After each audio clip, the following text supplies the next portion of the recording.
आज हम फिनॉल की रासायनिक क्रियाएं, तो उसमें सबसे पहले है फिनॉल का नाइट्रीकरण।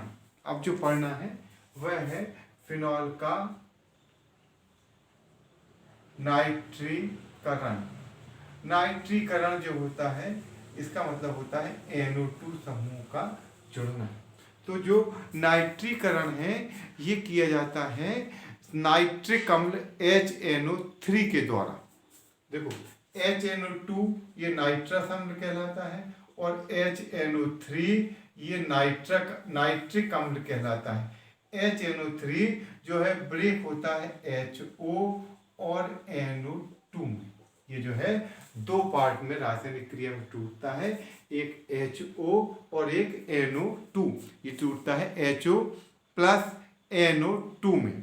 अब इसमें जो फिनॉल है ये हुआ, ये मैंने बनाया फिनॉल का स्ट्रक्चर, ये हुआ OH प्लस। इसका नाइट्रीकरण दो प्रकार से होता है। पहला नाइट्रीकरण तनु HNO3 के द्वारा, डाइल्यूट HNO3 के द्वारा। तो जब HNO3 तनु होता है, जब तनु HNO3 लिया जाता है तो क्या होता है कि ये HNO3 टूटता है HO और NO पे। एक बार ये आर्थो से H निकलकर जल निकलकर यहाँ NO2 जुड़ जाता है। एक बार ये पैरा से H निकलता है और यहां से OH निकलकर NO2 यहां जुड़ जाता है। देखो अब किस तरह से, देखो यहां OH, यहां एक H था, यहां से निकला H, यहां से निकला OH, ये HNO3 का। तो यह OH यहां से निकल गया, जल निकल गया, तो यहां जुड़ गया NO2। अगला, अब यह है फिनॉल, इस यहां से यहां का H, ये H और ये NO2, तो यहां जुड़ गया NO2। अब इसको अपन ने नहीं लिया तो ये क्या है, फिनॉल है।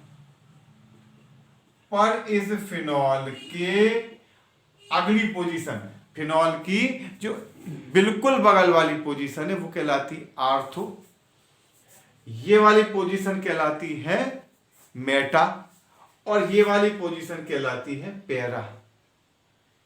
ये वाली कहलाएगी, चूंकि ये इसके समान है आर्थो, ये जो है एक छोड़कर है इसलिए मेटा और ये दो छोड़कर है इसलिए पैरा। तो तीन पोजीशन होती है, आर्थो, मेटा और पैरा। आर्थो का मतलब होता है लगातार, मेटा का मतलब होता है एक कार्बन छोड़कर और पैरा का मतलब होता है दो कार्बन छोड़कर। तो ये कहलाएगा, O भी लिख देते हैं या कई बार पूरा आर्थो भी लिख लेते हैं, आर्थो नाइट्रोफिनॉल। ये बना आर्थो नाइट्रोफिनॉल और ये बना पैरा, P भी लिख देते हैं, पैरा नाइट्रोफिनॉल। मतलब जब फिनॉल की नाइट्रिक अम्ल के साथ अभिक्रिया की जाती है, कौन से, तनु नाइट्रिक अम्ल के साथ, जब फिनॉल की तनु नाइट्रिक अम्ल के साथ अभिक्रिया की जाती है तो आर्थो नाइट्रोफिनॉल तथा पैरा नाइट्रोफिनॉल का मिश्रण प्राप्त होता है। जब फिनॉल की तनु HNO3 के साथ क्रिया की जाती है तो आर्थो नाइट्रोफिनॉल तथा पैरा नाइट्रोफिनॉल का मिश्रण प्राप्त होता है। O नाइट्रोफिनॉल और P नाइट्रोफिनॉल, आर्थो नाइट्रोफिनॉल और पैरा नाइट्रोफिनॉल का मिश्रण प्राप्त होता है। अब जब ये क्रिया, अब ये क्या है, ये हुई तनु HNO3 के साथ। अब क्या होता है कि जब ये क्रिया सांद्र HNO3 के साथ की जाती है, जब ये क्रिया सांद्र HNO3 के साथ की जाती है तो 2,4,6 ट्राइनाइट्रोफिनॉल बनता है। 2,4 3 जगह H की जगह 3 H की जगह 3 जगह आ जाते हैं NO2, तो बनता है 2,4,6 ट्राइनाइट्रोफिनॉल। देखो ये हुआ, ये हो गया फिनॉल प्लस सांद्र HNO3, क्रिया करेंगे सांद्र HNO3 की।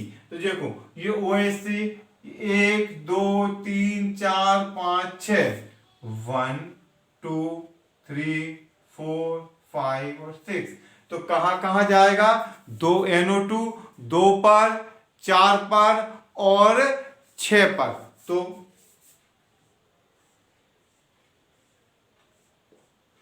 ये हुआ OH, ये 2 पर NO2, ये 4 पर NO2 और ये 6 पर NO2।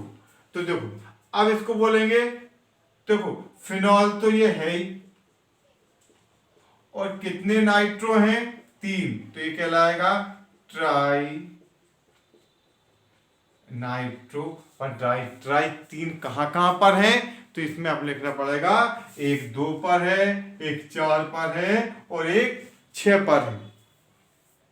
2,4,6 ट्राइनाइट्रोफिनॉल, एक 2 पर है, एक 4 पर है और एक 6 पर है, इसलिए इसका नाम है 2,4,6 ट्राइनाइट्रोफिनॉल। 2,4,6 ट्राइनाइट्रोफिनॉल। इसका एक और नाम है पिक्रिक एसिड या पिक्रिक अम्ल। इसका एक और नाम है पिक्रिक एसिड या पिक्रिक अम्ल। तो क्या हुआ? जब फिनॉल की सांद्र HNO3 के साथ अभिक्रिया की जाती है तो 2,4,6 ट्राइनाइट्रोफिनॉल बनता है, जिसे पिक्रिक अम्ल कहते हैं। जब फिनॉल की तनु HNO3 के साथ अभिक्रिया की जाती है तो आर्थो तथा पैरा नाइट्रोफिनॉल का मिश्रण प्राप्त होता है, परंतु जब अभिक्रिया सांद्र HNO3 के साथ की जाती है तो 2,4,6 ट्राइनाइट्रोफिनॉल बनता है, जिसे पिक्रिक अम्ल कहते हैं, जिसको कहते हैं पिक्रिक एसिड या पिक्रिक अम्ल। हम पढ़ रहे हैं फिनॉल का नाइट्रीकरण। पहली क्रिया बड़ी नाइट्रीकरण, बहुत जल्दी में एक बार फिर, कि जब फिनॉल की तनु HNO3 के साथ क्रिया की जाती है तो आर्थो तथा पैरा नाइट्रोफिनॉल का मिश्रण प्राप्त होता है। जब फिनॉल की सांद्र HNO3 के साथ क्रिया की जाती है तो 2,4,6 ट्राइनाइट्रोफिनॉल प्राप्त होता है। अब इसके बाद अगला है हेलोजनीकरण। इसमें है Br2 या ब्रोमीन की क्रिया। ये जो ब्रोमीन की क्रिया है ये भी ठीक वैसे ही 2 प्रकार से होती है। ये जो ब्रोमीन की क्रिया होती है ये ठीक वैसे ही होती है जैसे कि ये ठीक वैसे ही होती है कि जैसे कि जैसे अब OH प्लस Br2, ये ब्रोमीन जब कार्बन डाइसल्फाइड की उपस्थिति में या जब ये कार्बन डाइसल्फाइड में घुला होता है ब्रोमीन, तो इसमें बनता है आर्थोब्रोमोफिनॉल और पैराब्रोमोफिनॉल का मिश्रण। इसे बनता है ऑर्थोब्रोमोफिनॉल और पैराब्रोमोफिनॉल का मिश्रण, मतलब इसे बनता है आर्थोब्रोमोफिनॉल और पैराब्रोमोफिनॉल का मिश्रण। जरा समझो, ये हुआ फिनॉल, क्रिया हुई ब्रोमीन की जो है डिजॉल्व कार्बन डाइसल्फाइड में घुली हुई। अब देखो क्या होना है कि एक H है, उसके स्थान पर जुड़ना है एक Br। तो एक बार ये जुड़ेगा आर्थो पर, तो ये कहलाएगा आर्थो ब्रोमोफिनॉल। ये कहलाएगा O या आर्थो ब्रोमोफिनॉल। फिर जब ये दूसरी बार ये Br जुड़ेगा पैरा पोजीशन पर, तो ये कहलाएगा P ब्रोमोफिनॉल या पैरा ब्रोमोफिनॉल। तो क्या हुआ कि जब ब्रोमीन की कार्बन डाइऑक्साइड की उपस्थिति में क्रिया की जाती है तो आर्थो ब्रोमोफिनॉल और पैरा ब्रोमोफिनॉल का मिश्रण प्राप्त होता है। O ब्रोमोफिनॉल और P ब्रोमोफिनॉल, आर्थो ब्रोमोफिनॉल और पैरा ब्रोमोफिनॉल का मिश्रण प्राप्त होता है। परंतु जब यही क्रिया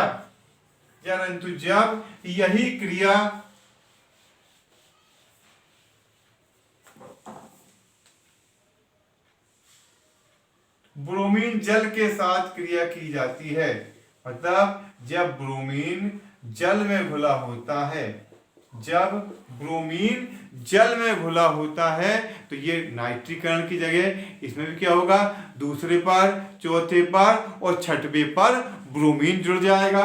तो देखो किस तरह